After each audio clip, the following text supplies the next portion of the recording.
Siempre con afecto. Siempre con afecto. Aquí en Polar Comunicaciones, escuchando a Víctor Jara, al incombustible, inolvidable Víctor Jara, y a doña Violeta Parra. Con ella nos vamos a despedir. Recién dialogábamos con Carlos Caselli y hablábamos también de que el Entaro y los cantores populares, que poco a poco se van yendo, ¿no?, de este espacio terrenal, pero dejan un recuerdo imborrable. Vamos a hablar de la vida. Vamos a hablar de la vida con un hombre que lucha permanentemente para dar vida y prolongar la vida de nosotros, para prolongar la vida de los demás.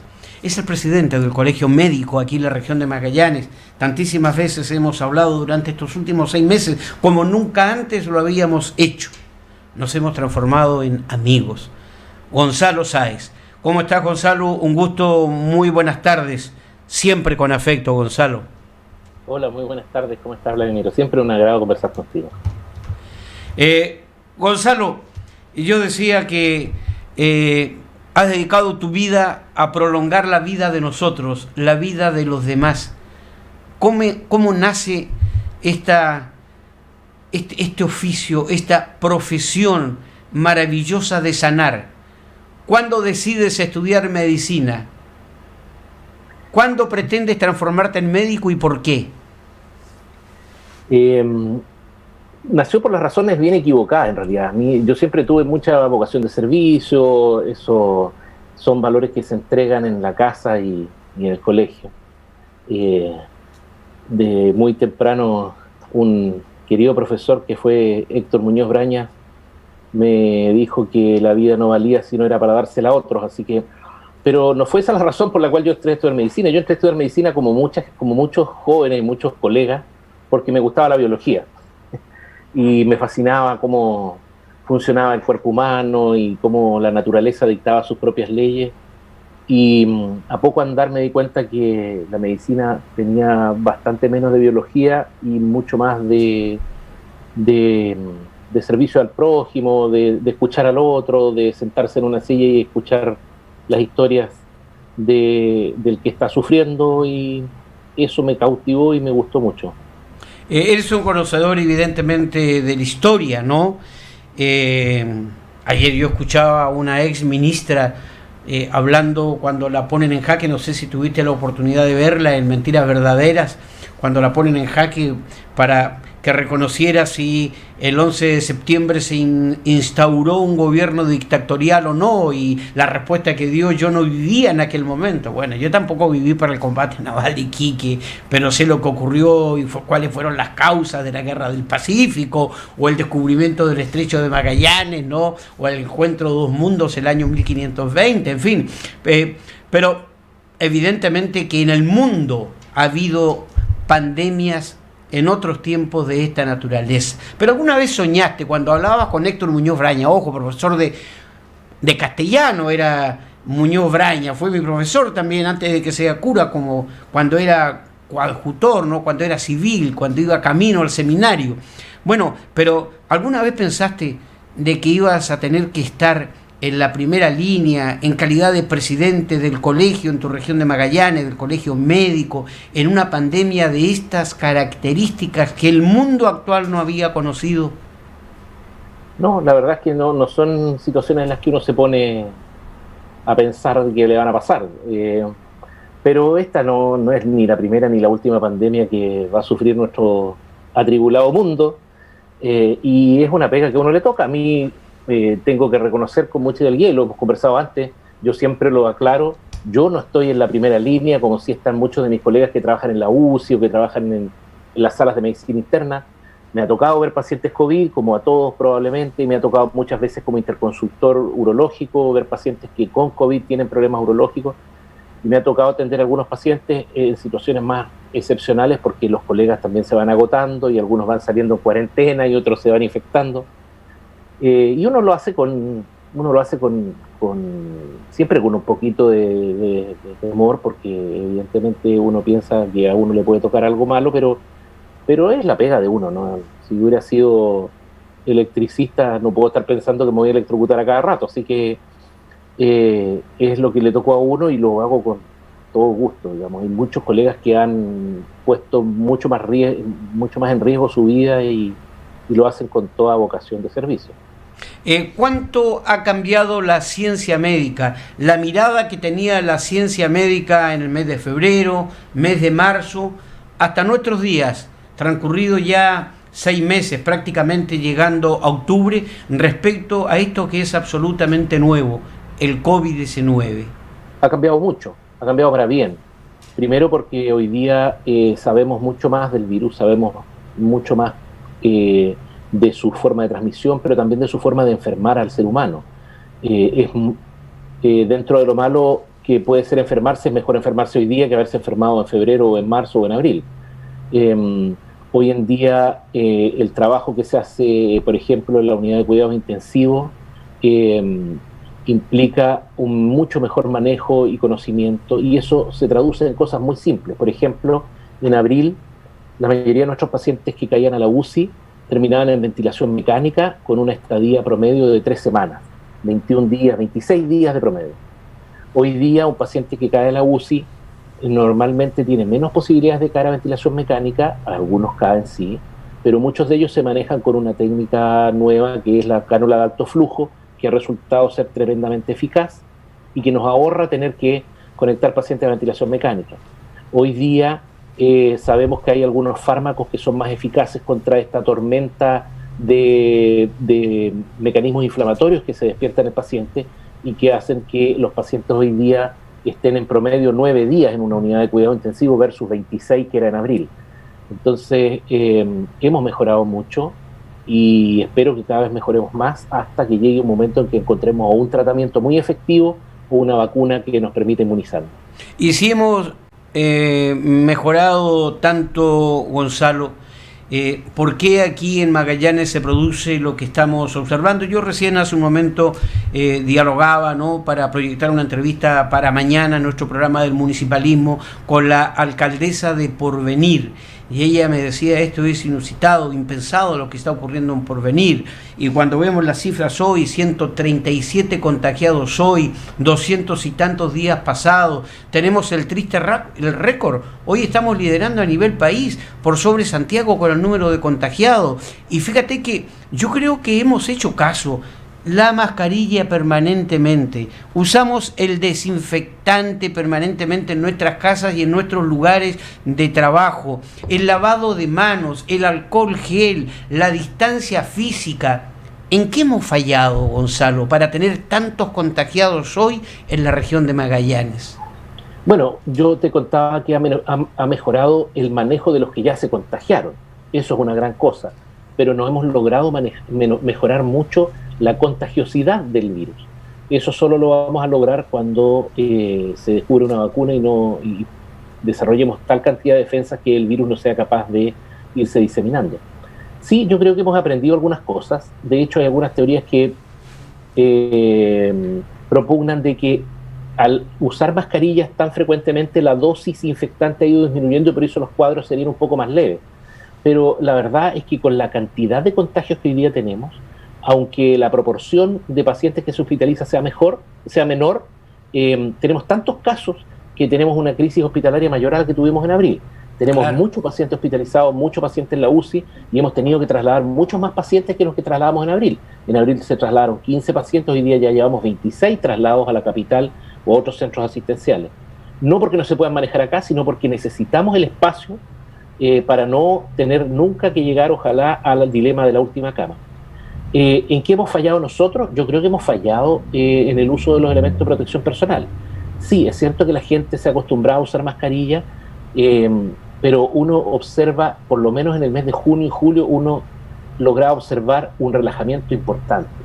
Mucha gente usando la mascarilla en la pera, mucha gente conversando uno al lado del otro, y pareciera ser de que los seres humanos también nos acostumbramos a algún tipo de conducta de negación, como que a mí no me va a tocar. Y por lo tanto la gente, por ejemplo, en los lugares de trabajo utiliza los medios de protección personal, pero al salir se los saca, se juntan a fumar, se juntan a tomar un café y se olvidan de los elementos de protección personal. Y para que estos funcionen, tiene que juntarse una masa crítica muy importante. Más del 80% de la gente tiene que usar los elementos de protección personal en forma adecuada para que esto funcione de manera efectiva. Si ese porcentaje baja, entonces la diseminación del virus sigue desparramándose por la ciudad, y por eso tenemos tantos casos como los que tenemos ahora. Puede haber otros factores que influyan, que no conocemos, nosotros hemos ido aprendiendo, pero esta es una enfermedad muy nueva, y a lo mejor en el futuro aprendemos que hay otros factores que influyeron en la alta tasa de contagio. Pero lo que está en nuestras manos es utilizar muy bien los elementos de protección personal. Yo insisto mucho en esto: la mascarilla debe ser una mascarilla usada adecuadamente, que cubre la nariz y la boca y que esté bien ajustada. Si deja muchos espacios, como hoy sabemos, el virus se transmite por aerosol, y estas cosas flotan en el aire y pueden penetrar a la mucosa. Y nos olvidamos muchas veces, los que usamos lentes tenemos una ventaja, pero el resto de la gente se olvida de que tenemos una mucosa donde el virus puede entrar, que es la mucosa ocular. Así es. Y por lo tanto, idealmente uno debiera usar mascarilla y escudo facial. Si no va a usar escudo facial, por lo menos uno debiera mantener una distancia de 2 metros con el resto de la gente. Y algo Gonzalo, que ha surgido en el último tiempo, que es muy importante, es que nos olvidamos que en el entorno familiar también puede haber contagios. Es cierto, si uno vive con 4 personas más y uno está en cuarentena y encerrado, no hay riesgo, y no necesitamos ni usar mascarilla ni nada, porque estamos todos juntos y no nos... Pero la gente vive en familia, y durante el día los integrantes de esa familia salen, van a trabajar, uno pide un permiso para ir a comprar, el otro tiene que pedir un permiso para ir al médico, y luego vuelven a la casa y se olvidan que ellos traen el virus consigo, y entonces se forman estos pequeños focos familiares. Porque ya llegando a la seguridad de la casa, yo me siento tan seguro que me quito la mascarilla y evito la distancia física. No debiéramos hacer eso. Si nosotros vivimos bajo el mismo techo, pero hemos asumido conductas de riesgo, como es salir de la casa, debiéramos mantener cierto grado de distancia y ojalá usar mascarilla dentro de la casa. Ahora, deberíamos, Gonzalo, disminuir el número de contagios a medida que transcurran los días de cuarentena. Evidentemente se ve menos gente en las calles de la ciudad, aunque previo a las fiestas patrias vimos también largas colas, largas filas, ¿no?, frente a los supermercados, a las multitiendas, frente a los bancos, a las notarías, etcétera. Pero en esta situación de cuarentena, ¿debería disminuir, y cuándo se deberían conocer esos números que nos indican que estamos bajando los contagios en la región? No, yo creo que todavía estamos con números altos, y vamos a seguir con números altos durante unos días más. No sé exactamente cuándo va a empezar a bajar, espero que sea pronto. Las pandemias todas en algún minuto terminan, y lo que esperamos es que cuando terminen no tengan como legado un gran número de fallecidos o de pacientes secuelados. Así que es un llamado muy sentido, muy urgente, que la gente haga su mayor esfuerzo por disminuir esta curva de contagio. Estamos con Gonzalo Sáez, el presidente del Colegio Médico. Gonzalo, tú eres un líder gremial. Funcionarios de la salud rechazan las declaraciones del ministro Enrique París en referencia a posible contaminación de exámenes PCR realizados en la región.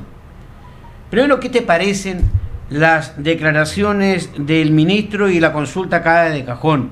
¿Se podrá establecer una nueva política de salud más que buscar las razones de un contagio? Y quiero enganchar con, a propósito de la llegada de una nueva autoridad, ¿podrá significar nuevas políticas o todo seguirá dependiendo de Santiago? ¿Cómo lo hemos hecho en Magallanes, para tu gusto, Gonzalo Sáez? Yo he contestado esta misma pregunta varias veces y lamento decir que no ha variado la respuesta. Creo que lo hemos hecho muy bien de la puerta del hospital hacia adentro y lo hemos hecho muy mal de la puerta del hospital hacia afuera. Pero sin embargo creo que de la puerta del hospital hacia afuera se están haciendo las cosas mejor que lo que se hicieron antes. Me refiero a que han aumentado el número de fiscalizadores de forma importante, hay una mayor comunicación con el nuevo Seremi, que ha tenido una política de puertas abiertas y está muy receptivo a las indicaciones y a las recomendaciones de todos los que trabajamos en esto. Él entiende muy bien que esto es un problema social y sanitario, así que creo yo que las cosas van a ir mejorando. Hoy día estamos, claro, con una crisis por el número alto de contagios, pero espero que esto pueda ir mejorando de a poco, y a la autoridad nueva lo que yo le pido justamente es que luchemos contra la pandemia y contra una enfermedad que es endémica, que es el centralismo, y tomemos decisiones acá en la región. Una de ellas es hacer que la cuarentena sea realmente efectiva. Eso es súper importante porque no basta con decretarla, falta fiscalizar para que sea muy efectiva. ¿Y cómo se hace eso? Probablemente disminuyendo el número de actividades esenciales, y yo creo que aquí ha habido mucha trampita entre medio. Hay mucho local que vendía cualquier cosa y que de la noche a la mañana empezó a vender alcohol gel y mascarillas, y gracias a eso sigue abierto.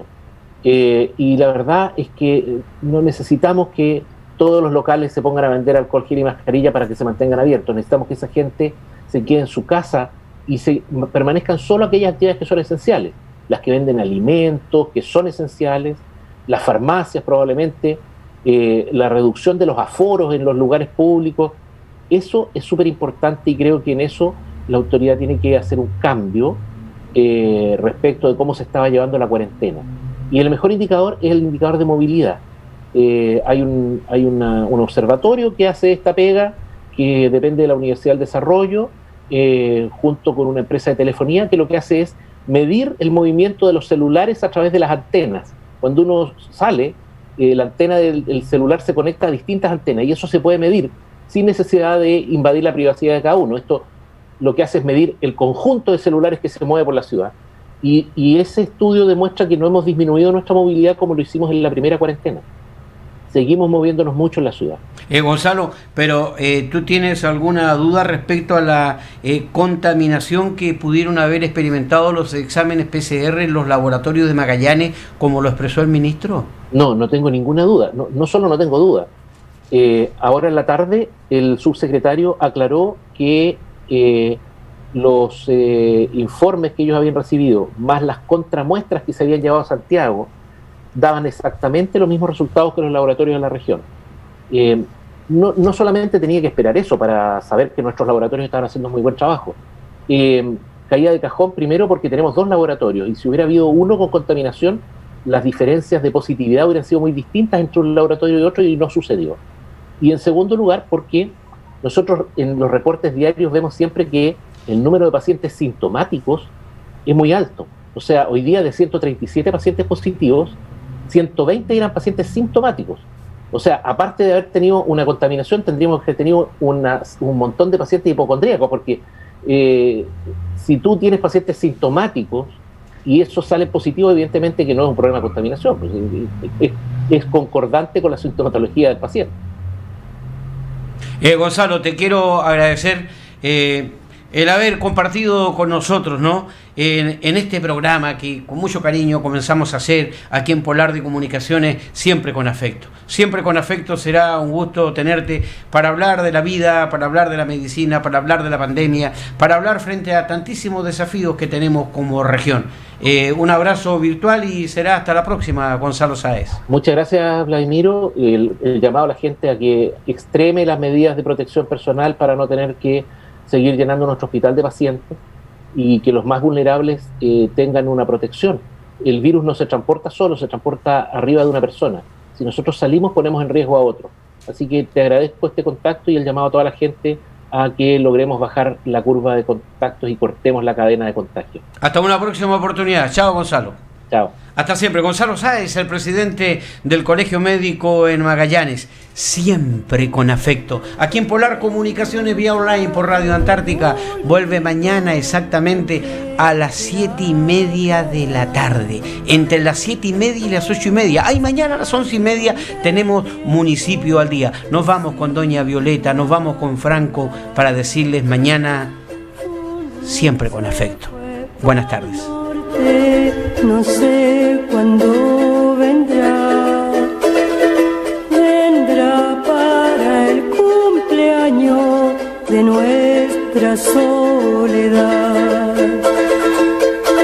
A los 3 días carta con letra de coral, me dice que su viaje se larga más y más, se va de Antofagasta sin dar una señal, y cuenta una aventura que pasa a deletrear.